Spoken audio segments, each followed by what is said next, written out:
Greetings, dear colleagues. It is a great honor and pleasure for me to speak here. My name is Olександр Кучинський, and the title of my talk is Perspectives of Using AI for Digitalization of the Water Industry. Let us commence. So firstly, let's talk about the relevance of this topic.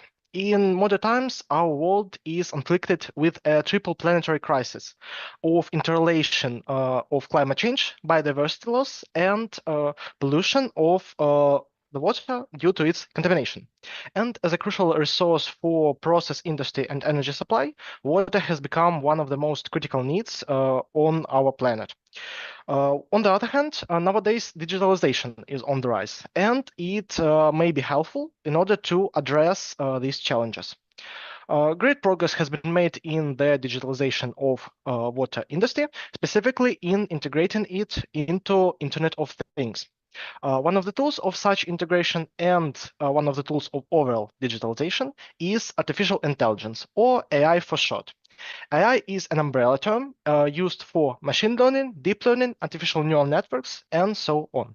On the slide, you can see their relation between these terms illustrated by a Venn diagram. So artificial intelligence is the biggest term that encompasses all others. Machine learning is a subset of it, and deep learning is a subset of machine learning, though it can go beyond that. And so the integration of AI can enhance the efficiency, resilience, and sustainability of water systems. Let's talk about the specific ways it can do it. Let's talk about their perspectives. You can see some of the perspectives here on the slide, specifically for deep learning technology, and I propose to talk a bit more in depth. So the main perspective of using AI in water industry, the most well-researched one, is obtaining preemptive information. It can be used to make high accuracy models of real water networks and also establish complex linear relationships between their parameters and their characteristics, predict their workflow, and optimize the parameters and their characteristics. In terms of modeling, there is a very promising technology called AI digital twins. Digital twins allow to create a dynamic and real-time simulation model of a certain water network, facilitating improved monitoring, diagnostics, and predictive analysis for their corresponding network. In terms of more specific models, the more specific fields, there is a great potential to model water biotreatment. So using their active sludge in order to purify water, and the characteristics of the sludge, the characteristics of the microorganisms in it can be predicted using artificial intelligence. Also, AI can make accurate assessments of water quality for surface and groundwaters, their hydrological regimes, their characteristics for drinking waters, and so on. And lastly, for the preemptive usage, AI can optimize water source management, water network maintenance parameters, and their energy consumption. The second perspective concerns user-friendliness. If an engineer or just any regular person wants to look at data for water industry, AI can simplify it into a more digestible form. Since if we have massive big arrays of data, it can be difficult to look at it.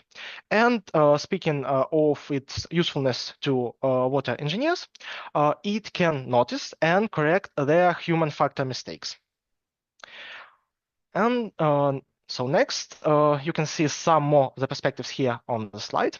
And the third way is reactive usage. It concerns combining historical data analysis with real-time quality control and water monitoring.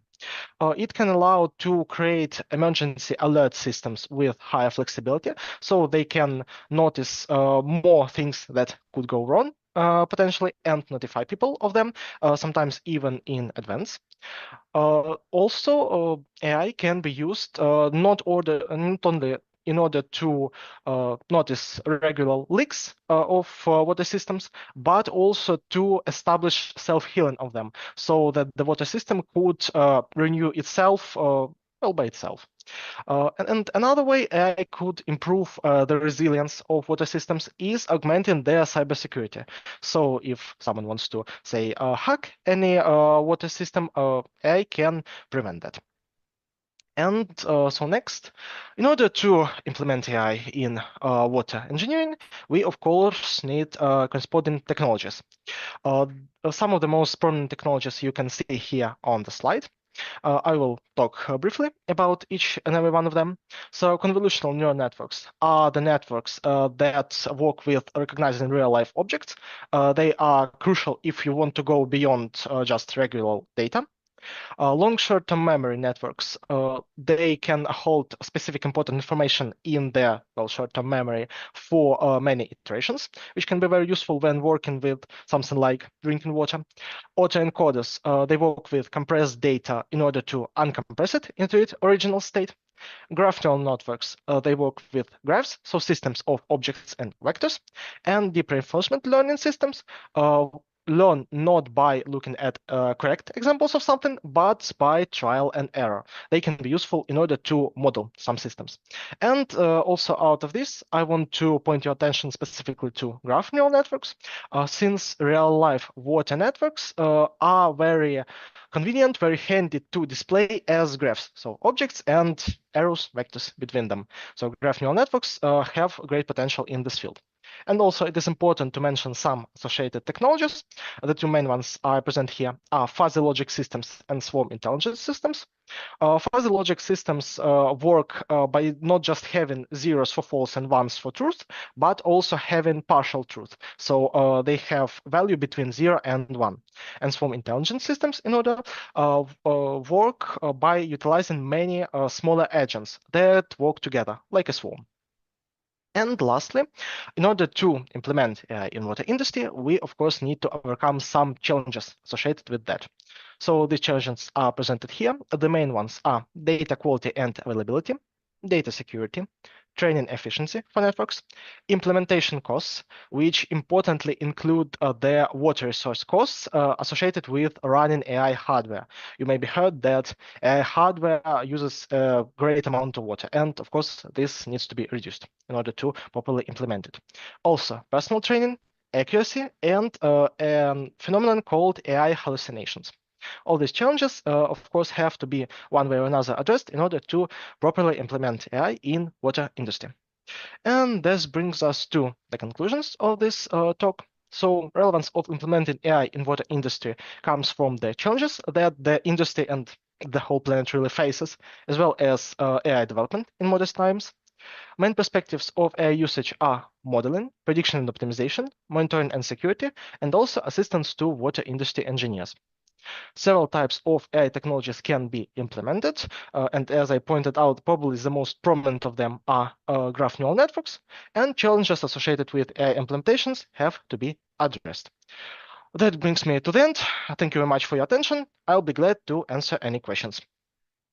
Ми вам також дякуємо. Я практично все зрозумів, але все ж таки буду спілкуватись державною мовою. Так, Ну, по-перше, все ж таки, що ви будете робити в цьому контексті? Бо ми побачили огляд, до цього огляду також є деякі питання. Ну, головне питання, у вас нема 3 букв в цій презентації. LLM. Да, тому що це, чесно кажучи, на сьогоднішній день все-таки Large Language Model, це, так би мовити, основа основ. Ну і відповідно все, так би мовити. Тобто актуальність доповіді трошечки, скажімо так, відстає від часу. Ну, мені так здалося. Так, але все ж таки ключове для вас питання все-таки, що ви плануєте робити в своїй дослідницькій діяльності, що пов'язано зі штучним інтелектом, тобто які плани? Мої плани, напевно, більше все-таки йдуть по перспективі номер 1 з тих, що я назвав. Це саме перспектива пов'язана з передбаченням певних властивостей і оптимізацією параметрів. Ще там по конкретним параметрам, звісно, дивлюся, розглядаю, але думаю, саме в цьому напрямку буду працювати. О, це дуже добре, але ж ви розумієте, щоб застосовувати той самий machine learning, треба мати доволі багато даних. Да? Так, Ну, звісно. от на сьогоднішній день чи є у вас відповідні джерела, ну, систематизовані, до яких ви маєте доступ, наприклад, я розумію, що не ви їх створюєте, або, наприклад, ви все ж таки розраховуєте от на той самий LLM, який може вже на сьогодні зібрати все, що є, да, по даних, по тій тематиці, якій ви будете займатись. Ну, наприклад, якщо переводити там Ну, от, наприклад, конкретно от водопідготовці, які процеси вас цікавлять? Ну, по-перше, те, що ви сказали з приводу даних, так, це дуже великий Ні, я виклик, маю дуже на велика увазі, яка проблема. саме технологія, які, можливо, процеси саме водопідготовки. Ну, от з тих процесів, що я розглядав по підготовці, це більше все-таки йде очищення води і очищення конкретно від різних полютантів, зокрема там органічних біологічних, за допомогою фотокаталізаторів. От в Ага, цій ну тобто галузі. зрозуміло. Тобто є такий напрямок на сьогоднішній день, починаючи з ноутбук LM і звичайно Perplexity, можуть знайти доволі багато інформації, ну більш-менш достовірної на базі публікацій, і відповідно може бути таким джерелом. Тому ну, робота перспективна, але все ж таки наступний раз чекаємо від вас вже якихось власних результатів, ну навіть за допомогою штучного інтелекту. Добре, дякую. Так, пані Олена Іванівна, прошу. Сергій Андрійович, буквально в мене маленьке питання, Олександре. Там, де у вас перспективи слайд, будь ласка, якщо можна. Ну, В це мене чудова ідея. питання дуже примітивне, тому що це зовсім не моя тема. Тут я не обізнана в цьому. Тому буде питання дуже примітивне для розуміння власного. Я зрозуміла правильно? Ні, перед цим був слайд. Так. Ага, оцей, так. Чи я правильно зрозуміла, що тут наведені перспективи використання саме штучного інтелекту для певних процесів водоочищення? Так, так. Ну, конкретно от технології Deep Learning, але в принципі Ага. більшість систем штучного інтелекту, з якими ми зараз стикаємося, з якими зараз працюємо, якраз таки до цієї категорії належить. Добре, а скажіть, будь ласка, тоді, у ці перспективи, які ви тут навели, чим вони принципово би відрізнялися, якщо б це була просто програма, скажімо, розробка програми якоїсь, очищення якоїсь технології без використання штучного інтелекту? Чого б в цих перспективах не було? Ну, чим ці перспективи відрізняються від традиційних перспектив в очищенні, в розробці технологій певних? Ну, в даному випадку ми говоримо про водоочищення. Тобто є якийсь ексклюзив, який тут присутній, якого б не було, якщо б ми розглядали традиційні технології. Так, дуже цікаве, дуже слушне запитання. І дійсно деякі з цих перспектив, по суті, дублюють перспективи для програм, які не використовують штучний інтелект, але деякі йдуть вище цього, тому що, ну, в принципі, яка одна з ознак того, що ми йдемо до штучного інтелекту, це ми намагаємося створити машину, яка думає, тобто щось, що наближено до там людського мислення, і не просто виконує вказівки, а виконує щось подібне до мислення. І от я хотів би відмітити тут дві перспективи, а саме ті, де використовується слово менеджмент. Тому що звичайна машина, вона не по суті не вміє думати. Відповідно, вона не може розпоряджатися певними ресурсами на тому рівні, на якому може людина, і на тому рівні, на якому далі зможе якраз таки штучний інтелект.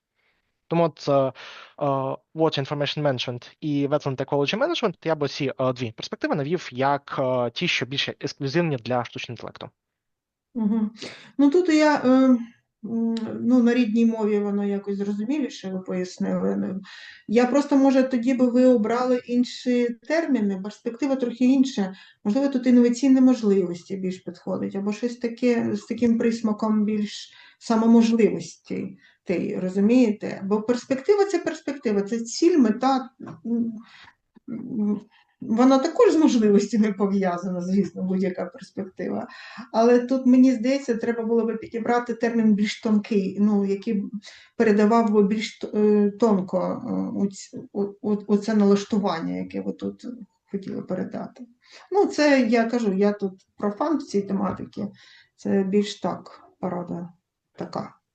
Так, можливо, ви маєте рацію.